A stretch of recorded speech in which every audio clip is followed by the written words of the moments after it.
Bienvenidos al nuevo video. Hoy hablaremos sobre quién fue Hindenburg. Lamentablemente, no es posible subtitular el video debido a la mala calidad del audio. Simplemente pregunte en la calle sobre Hindenburg.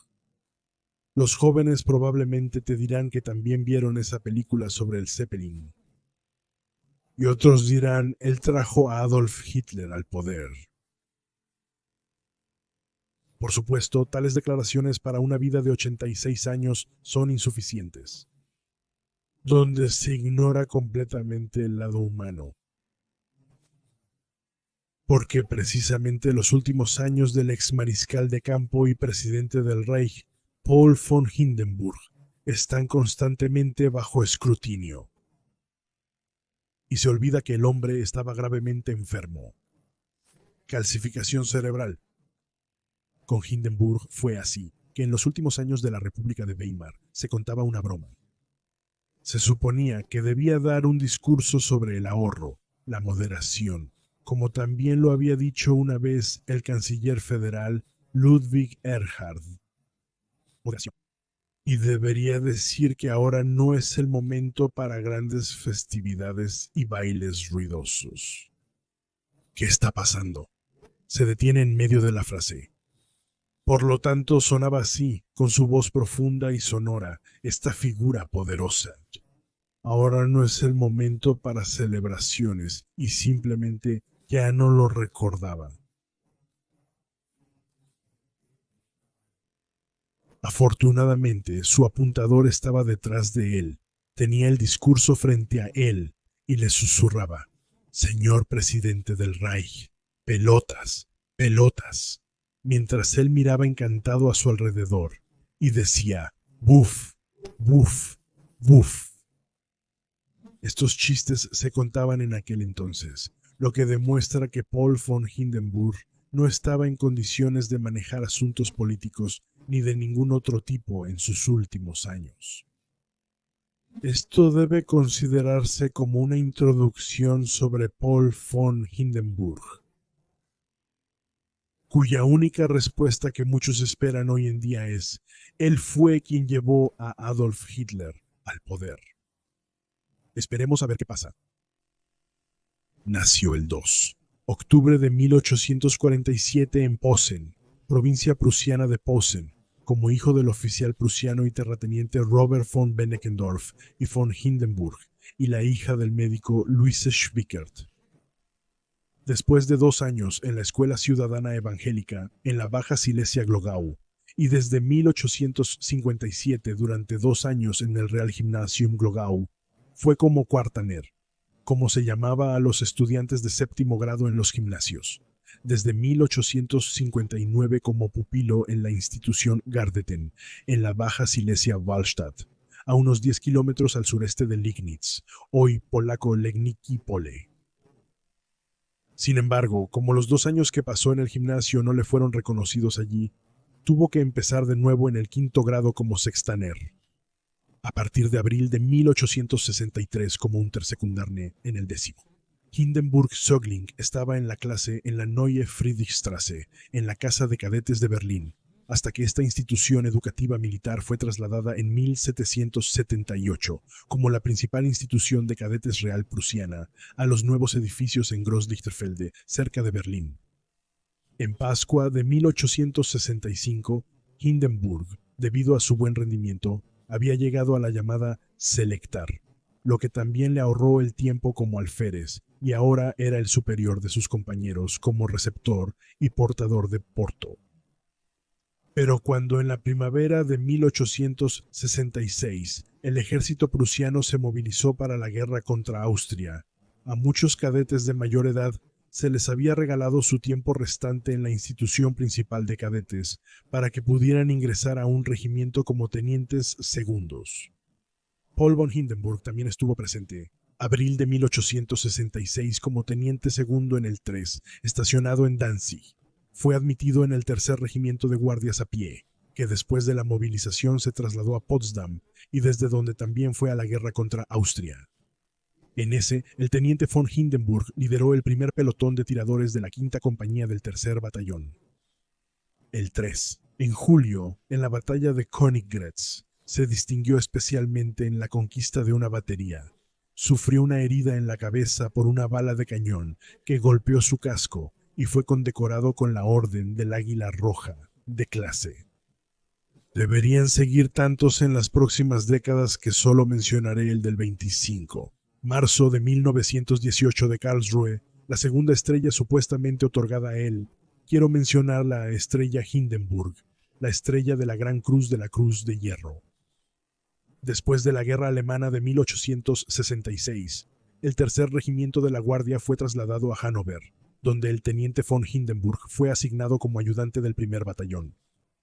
En 1771, durante la Guerra Franco-Prusiana, participó en los combates en Saint-Privat, también conocida como la Batalla de Gravelotte, en la Batalla de Sedan y en los enfrentamientos cerca de París. El 18 de enero de 1771, el día de la fundación del Imperio Alemán, estuvo presente como representante de su regimiento en la proclamación en el Salón de los Espejos del Palacio de Versalles. El Tresche, promovido a primer teniente en abril de 1872, fue estudiante de la Academia de Guerra en Berlín desde 1873 hasta 1876. Después de sobresalir también aquí, fue promovido a capitán el 18. Fue incorporado al Gran Estado Mayor en abril de 1878 y pocas semanas después al Comando General del 2. Fue trasladado al segundo cuerpo de ejército en Stettin, donde también conoció a Gertrud von Sperling, nacida en 1860. Se casaron el 24 de septiembre de 1879. Su hija Irmgard nació el 14. Irmgard nació en noviembre de 1880 y su hijo Oscar nació el 31. Oscar nació en enero de 1883 y Annemarie nació el 29. Nació en noviembre de 1891. Según una fuente, en 1881 nació otro hijo que murió al nacer y que permaneció sin nombre. Gertrud von Hindenburg falleció el 14 de mayo de 1921. Fue enterrada el 18 de mayo en el cementerio de Stockener. En mayo de 1880, el capitán de 33 años von Hindenburg fue trasladado como oficial independiente del Estado Mayor al personal de la Primera División en Königsberg. Luego, a partir de abril de 84, dirigió durante un año una compañía del 3, ubicada en Fraustadt, Silesia. Batallón del 3, Regimiento de Infantería de Posen, número 58, hasta que al año siguiente fue reasignado a la división del entonces Supremo Conde de Schlieffen, en el Gran Estado Mayor, donde el 12 de noviembre fue promovido a mayor en 85. En 1888, tras 3 años en el Estado Mayor, fue trasladado al personal del 3, también ubicado en Berlín. Fue transferido al cuerpo del ejército, pero también continuó siendo profesor en la Academia de Guerra para la Táctica Aplicada. Cuando en marzo de 1888 el anciano emperador Wilhelm I falleció, Paul von Hindenburg, junto con otros oficiales seleccionados, mantuvo la vigilia fúnebre del difunto. En 1889 fue asignado al Ministerio de Guerra prusiano como jefe interino del Departamento de Infantería. El 14 de febrero de 1991 fue promovido a teniente coronel y el 7 de marzo de 1993 a coronel. Luego fue comandante del Regimiento de Infantería de Oldenburg, número 91 durante 3 años, hasta que a partir de 19 diciembre de 1896, trabajó durante 4 años como jefe de personal del 8º Cuerpo de Ejército en Koblenz. Durante este tiempo, él estuvo el 22. Fue ascendido a general mayor en marzo de 1797, aquí en 1898, durante un viaje del Estado Mayor, que también lo llevó a Levash. En el verano de 1901, fue ascendido a teniente general y nombrado comandante de la 28ª División en Karlsruhe. El 27 de enero de 05 asumió el mando del 4º Cuerpo de Ejército en Magdeburg. El 22 de junio del mismo año fue nombrado general de infantería. Los años siguientes no trajeron eventos notables, excepto las maniobras del Kaiser que se llevaban a cabo cada otoño y los viajes de inspección a sus tropas. Luego llegó el momento, en 1911, el general de infantería Paul von Hindenburg, a la edad de 64 años, recibió su despedida del servicio militar activo como general comandante. Desde el 24 de julio de 08 como general de infantería a la suite del tercer regimiento de guardias a pie, ahora tomó su residencia en la planta baja de una casa en la calle Wedekind, en Hannover, donde continuó participando activamente en la vida del ejército. Después de que la Primera Guerra Mundial comenzó el 1 de agosto de 1914, Hindenburg también siguió los informes diarios de los dos frentes de guerra. Pero mientras las noticias del oeste eran prometedoras, la situación después de la invasión rusa en Prusia Oriental parecía sombría.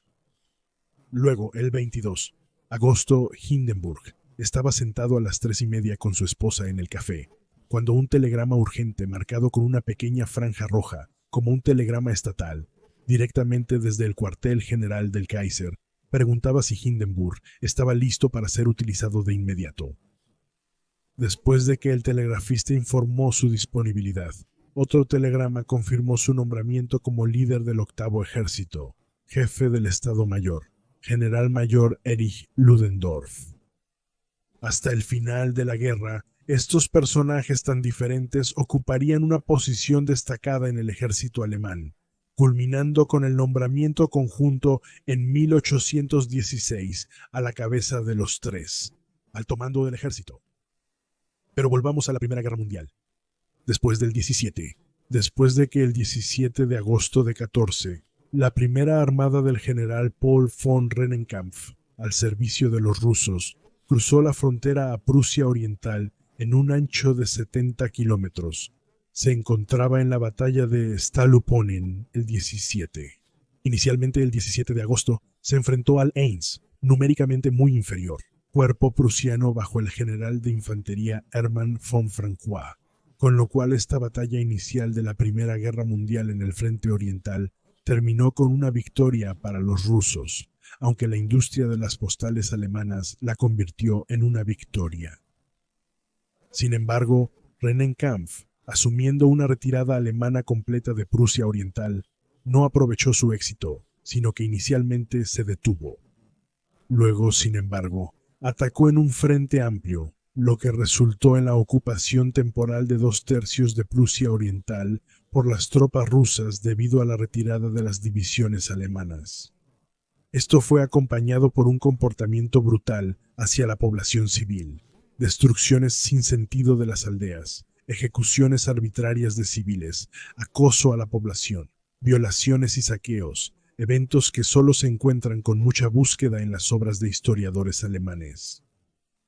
De todos modos, el alto mando militar bajo el mariscal de campo Helmut von Moltke, el joven, reconoció muy rápidamente la evidente debilidad de liderazgo de los oficiales responsables de Prittwitz y su jefe de personal, el general mayor Georg Graf von Waldersee, después de lo cual ambos fueron destituidos el 22 de agosto de 1914.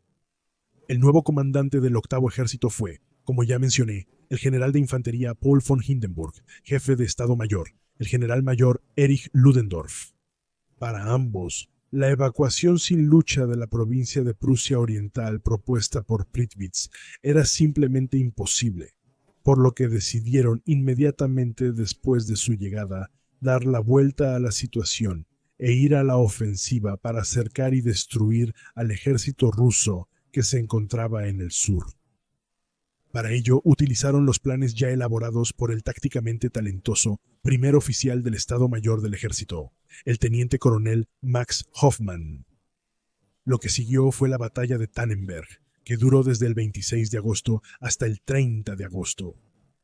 Ese día, Hindenburg también había sido ascendido a Generaloberst, lo que había llevado a la casi total aniquilación de la mitad del ejército del general Samsonov, con alrededor de 120.000 rusos caídos, heridos o capturados, mientras que el 8º Ejército alemán solo tenía 13.085 bajas. Entonces Hindenburg estaba el 26 de agosto, el primer día de la batalla de Tannenberg, había sido ascendido a Generaloberst. Las pérdidas rusas desde el 6 hasta el 14. La batalla, que duró desde septiembre en los lagos de Masuria, tuvo 3 veces más bajas rusas que alemanas, después de lo cual las tropas rusas fueron expulsadas de Prusia Oriental. Y después de la batalla de invierno en Masuria, desde el 7 hasta el 22 de febrero de 15, Entonces también las últimas unidades de tropas rusas fueron finalmente eliminadas del territorio alemán. La histórica batalla de Tannenberg se había llevado a cabo el 1 noviembre de 14 al comandante en jefe de todo el frente oriental y del 27 noviembre de 14 al mariscal de campo Hindenburg, nombrado el héroe de guerra tan esperado por la propaganda, cuya imponente figura debería difundir confianza en una victoria alemana en cada vez más series de postales e incluso cartas de juego. 1. Un año y medio después, con la declaración de guerra de Rumania a Austria-Hungría, el 27. Agosto 16, Hindenburg reemplazó al general de infantería Erich von Falkenhayn como jefe del Estado Mayor General, pero también reemplazó al emperador Wilhelm II como figura patriótica de la victoria, quien había pasado a un segundo plano al renunciar a sus responsabilidades en política y militar. Este desarrollo también fue causado por el relativo fracaso de la política bajo el portador de preocupaciones, el canciller del Reich Theobald von Bethmann-Hollweg, que provenía del Partido Popular Progresista Liberal de Izquierdas, oscilando constantemente entre la euforia de la victoria y las preocupaciones. Más un filósofo que un político práctico necesario en la guerra, a quien también se le había puesto un uniforme. Los líderes políticos de los enemigos de Alemania, como Winston Churchill, que apostaban por una victoria total e incondicional, eran de un calibre completamente diferente a los políticos alemanes, que constantemente vacilaban y parloteaban en público. Y los mismos partidos que en 1914 estaban borrachos de júbilo por la victoria, bajo la dirección del Württemberger Matthias Erzberger, adoptaron en julio de 17 una resolución de paz que puso en aprietos al canciller del Reich Georg Michaelis, que había asumido el cargo 5 días antes y carecía de experiencia en política interior y exterior. El fracaso total de la política, que se manifestó de manera fulminante durante toda la Primera Guerra Mundial y que en 1917 también llevó a la entrada de los Estados Unidos en la guerra, lo que significó su pérdida, y a una dictadura militar de facto de Hindenburg-Ludendorff. Era inevitable desde el punto de vista militar. Cuando a partir del verano de 18, con la llegada de grandes contingentes de tropas americanas, la derrota se hizo evidente y en noviembre tuvo que capitular, incluso el soldado Hindenburg se adaptó a las nuevas circunstancias prácticamente de la noche a la mañana, lo que en aquel entonces se llamaba poner los pies en la tierra, o en buen alemán, romper su juramento. Pero con esto también demostró una vez más su total ignorancia de los procesos político-históricos y aconsejó, totalmente en línea con las fuerzas de izquierda, a Wilhelm II para abandonar Alemania e ir al exilio, lo que hizo de manera similar a una huida el 10 de noviembre. A pesar de que el mariscal de campo, debido a su popularidad, habría tenido la oportunidad de detener el 3. Octubre 18, en el cargo del canciller del Reich Max von Baden, para frenarlo aún más. Él, con su comentario hecho público el 9 de noviembre sin consultar a nadie sobre el fin de la monarquía, había abierto la caja de Pandora.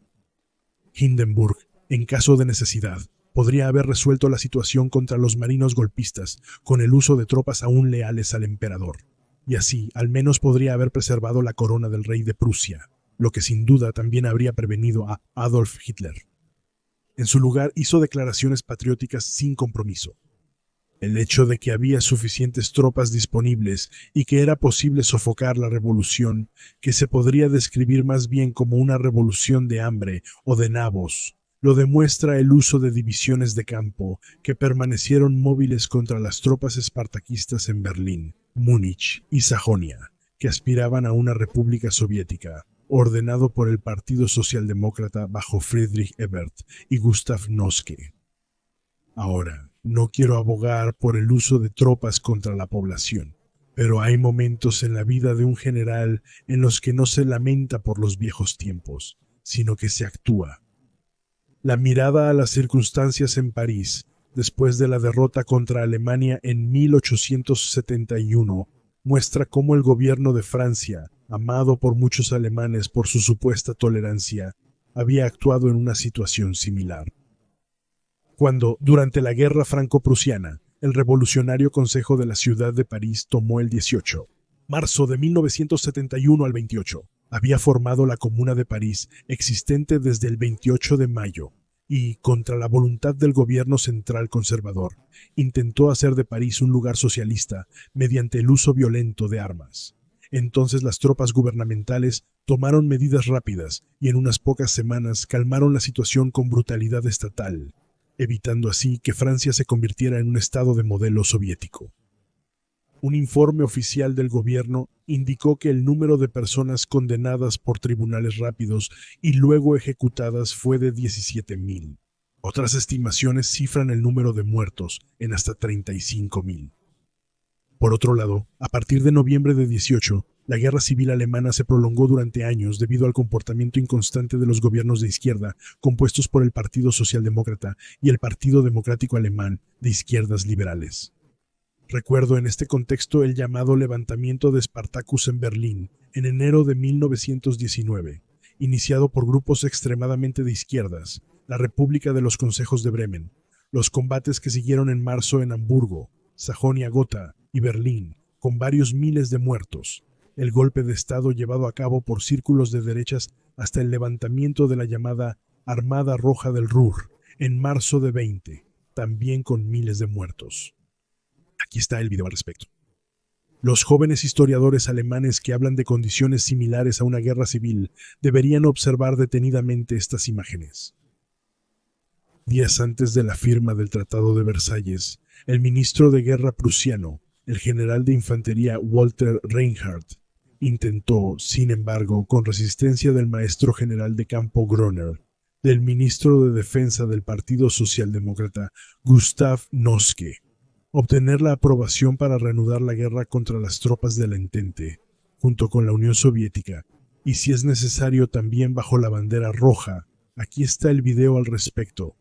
Hindenburg había emitido una declaración patriótica, pero vacía de contenido. Para ese momento ya tenía 72 años, había servido a 3 emperadores y había sido soldado en 3 guerras. Su vida había sido de victoria, grandeza y ascenso. Sin embargo, el 9 de noviembre de 18 le mostró el lado oscuro de la fama. Lo que aún sostenía al anciano mariscal de campo era su devota confesión y una piedad prusiana antigua casi infantil. Estaba seguro de que Dios no permitiría que Alemania se hundiera. Sin embargo, un intento de desafiar nuevamente toda la razón calculadora, de jugar con la bandera roja de la revolución que había destrozado la monarquía hace medio año, habría sido para él una tentación y un desafío a Dios. Por eso su voto no fue concluyente. Después de eso, Groener, cada vez más político, había convencido al ministro de Defensa Gustav Noske de romper su palabra dada a los soldados de no firmar el tratado, después de lo cual no les quedó más remedio que obedecer con el puño en el bolsillo. 3 días antes de la firma del Tratado de Versalles, visto por la mayoría de los alemanes como un tratado de paz impuesto, Hindenburg, que ya tenía 73 años y que en la cuestión de la resistencia al tratado había representado más la línea de la política que la de un soldado, era el 29 de julio de 1919. Renunció a su puesto como jefe del Estado Mayor del Ejército. Se retiró el 4. El 4 de julio, con gran ceremonia, se trasladó a Hannover, donde vivía en la villa Hindenburg, en Silhorststrasse 32, hoy Bristoler Strasse 6, donde también falleció su esposa Gertrud el 14 de mayo de 1921. Desde Hannover, Hindenburg realizó numerosos viajes por el Reich, hasta que en 1927 se trasladó a su finca Neudeck, en Westpreußen, donde recibía a políticos de su agrado. Se dejaba celebrar en sus visitas por asociaciones tradicionales o iba de caza en Baviera como un apasionado cazador. Sin embargo, 2 años antes había ocurrido algo inesperado, porque cuando en las elecciones presidenciales de marzo de 1925 ninguno de los candidatos había alcanzado la mayoría absoluta, los partidos del llamado Reichsblock habían persuadido al Hindenburg, de 77 años y sin partido, para que se presentara como candidato. quien luego fue elegido presidente del Reich en la segunda vuelta como sucesor del sorprendentemente fallecido Friedrich Ebert. Hindenburg mantuvo este cargo hasta su muerte en 1934. Y aunque seguía siendo un monárquico acérrimo y a menudo aparecía en el antiguo uniforme, era un presidente ampliamente reconocido por los partidos de la época. Hindenburg, quien claramente rechazaba una dictadura de partido de los nazis y había impedido varias veces el ascenso de Hitler, fue confirmado en su cargo por otros 7 años en 1932, incluso con los votos de la izquierda, contra el nazi Hitler y el comunista Thälmann, que no tenía ninguna posibilidad. Mientras tanto, Hindenburg era ciudadano honorario de 3.824 ciudades y municipios alemanes, y su nombre se usaba en innumerables calles, plazas, puentes, monumentos e instituciones públicas, de las cuales, sin embargo, ya no se encuentra mucho, como por ejemplo en Münster o aquí en Hannover, donde en agosto de 2018, los socialdemócratas, la izquierda y los verdes en el Consejo del Distrito Central, en una armoniosa y democrática comunidad, decidieron cambiar el nombre de la calle Hindenburg, a veces con argumentos absurdos y contra la voluntad de la mayoría de la población. Por lo tanto, es lógico que en la izquierda radical de Hannover, y no solo allí, las calles llevan el nombre de los revolucionarios comunistas Luxemburg y Liebknecht, lo que refleja adecuadamente el espíritu de la mejor Alemania de todos los tiempos, lo que también se aplica a Ernst Thälmann, el sepulturero activo junto con Hitler de la República de Weimar, a quien se le han dedicado calles y monumentos en Berlín, Hamburgo y otras ciudades alemanas.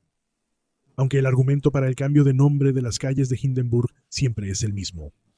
Él nombró a Hitler canciller.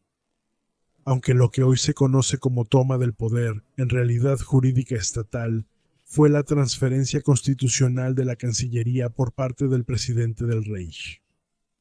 Culpar a ese círculo, que en aquel entonces sufría de calcificación cerebral a los 85 años, es ahora común entre los historiadores nacidos más de 100 años después, quienes orgullosos como Oscar sacan sus conclusiones de los documentos como pruebas, pero conscientemente ignoran el aspecto humano. ¿No deberíamos considerar también el tiempo y las circunstancias sociales, además del carácter al hacer evaluaciones? Ni la edad de Hindenburg ni su progresiva calcificación cerebral pueden ser ignoradas. Finalmente falleció el 2 de agosto de 1933 en su finca Neudeck, un año y medio después.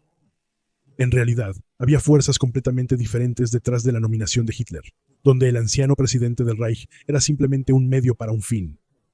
Esto también se aplica a los decretos de emergencia, firmados por él desde su Cancillería de Hitler, que gradualmente vaciaron los derechos fundamentales democráticos y permitieron que los nazis se fortalecieran cada vez más. Sin embargo, debe señalarse que ya al comienzo de la República de Weimar, el presidente del Reich, Ebert, había trabajado con decretos de emergencia, y también lo hicieron otros gobiernos después de él. En realidad, no se puede tomar en serio las acciones del Hindenburg, de 85 años, que sufría de calcificación durante sus últimos años de vida. ¿Cómo se puede explicar el comportamiento de Hindenburg, un creyente estricto y educado en el antiguo espíritu prusiano, durante el llamado golpe de Röhm, el 30, junio de 1934, durante el cual una serie de líderes de la Sturmabteilung fueron asesinados por la SS con el apoyo de la Policía Secreta del Estado y el Ejército del Reich? Entre ellos se encontraba su confidente, el general Adecott von Schleicher, a quien había juramentado a principios de diciembre de 1932, junto con su esposa Elizabeth. El historiador Wheeler Bennett, cuya imparcialidad puede verse afectada por su origen británico, en su libro publicado ya en 1953. Y también el periodista estadounidense William Lawrence Shira, en un libro publicado en 1960, menciona la aprobación de Hindenburg a los asesinatos durante la visita de Hitler a Gut Neudeck el 21 de junio de 1934. Es una especulación anglosajona y no está respaldada en ninguna parte. Por cierto, Scheirer también afirmó seriamente que su libro se basa en 485 toneladas de documentos originales de los más diversos archivos del gobierno de los nazis. 485 toneladas. De todos modos, después de los asesinatos del 30 de junio de 1934, después de que el nuevo régimen se quitó la máscara y ejecutó a la cúpula de su organización de combate Sturmabteilung, también grandes partes de la población esperaban que el presidente del Reich ahora utilizara el ejército del Reich y con su ayuda restableciera las condiciones constitucionales en Alemania. Pero como no se podía esperar nada más del anciano y cada vez más ausente mentalmente presidente del Reich, Hindenburg, en realidad, como tantas veces en la historia del siglo XX, los generales fallaron sin excepción, quienes se entregaron en las manos de Hitler, y para colmo, el día de la muerte de Hindenburg, juraron lealtad directamente a Hitler con el ejército del Reich.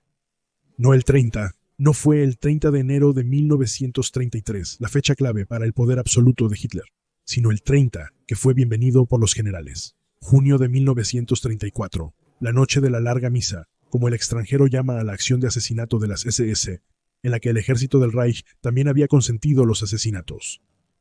A partir de ahora, cada alemán sabía que también podría sufrir un destino similar si se oponía, lo que sucedió el 30, junio, por orden de Hitler. Sus luchadores más leales y los pocos amigos que quedaban fueron asesinados a sangre fría. Esto ocurrió un mes antes de la muerte de Hindenburg, el 2 de agosto de 1934. Había estado en Gut Neudeck durante bastante tiempo y había sido protegido del público por sus dos ayudantes. Si sumamos todo, su vejez, su total desconocimiento de los procesos políticos, su religiosidad ingenua, casi infantil, según la cual Dios no dejaría caer a Alemania, si tenemos en cuenta las fuerzas políticas y económicas que operan en segundo plano, con la imagen de propaganda extremadamente hábil que han difundido millones de veces entre la gente, de un Hitler casi sumiso frente al emperador sustituto, debemos culpar a aquellos que construyeron a Hindenburg como un héroe del pueblo, solo para luego explotarlo para sus planes. Culpar al anciano, como se le llamaba en aquel entonces, que al final ya no podía entender muchas cosas a su alrededor, muestra la mala costumbre aún presente en muchas áreas de la Alemania pública de siempre señalar a un culpable, en quien luego se puede trabajar. En el caso de Hindenburg, hasta la erradicación de su nombre de la esfera pública, para ocultar los propios errores. Con la innumerable cantidad de redes sociales, esto se ha vuelto cada vez más difícil en los últimos años, lo que ha llevado a que cada vez más personas respondan con su única arma, la papeleta de votación, y han cambiado el panorama político de una manera que no se podría haber imaginado hace unos años.